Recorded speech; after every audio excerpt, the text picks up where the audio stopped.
Je veux d'abord ici redire notre soutien, notre solidarité à l'égard du peuple russe, et avoir une pensée pour toutes les victimes, leurs familles et pour tous les blessés.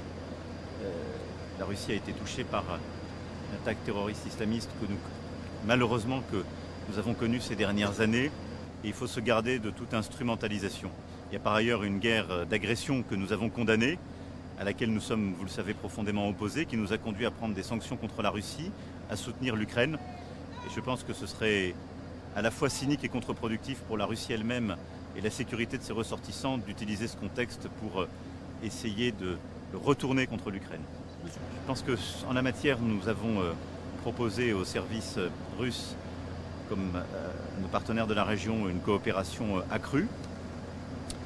Notre souhait est évidemment qu'on puisse retrouver le plus rapidement possible les coupables et que nous continuions de lutter efficacement contre ces groupes qui se projettent dans plusieurs pays. On le voit bien, la Russie, il y a quelques mois en Turquie, ils ont tenté la France un peu avant.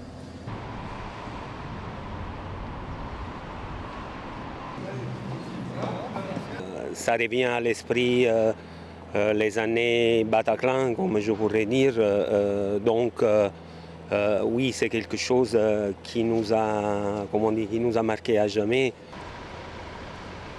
Il y en a déjà eu un, il y a déjà eu un attentat pendant des JO, il y en a eu un pendant un marathon.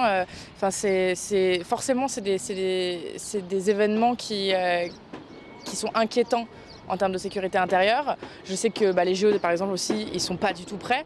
Est-ce que aussi c'est pas un peu leur moyen de montrer à la France que s'ils prennent les choses en main et qu'ils sont prêts à accueillir ce type d'événements sportifs, avec le monde entier qui se déplace pour ça.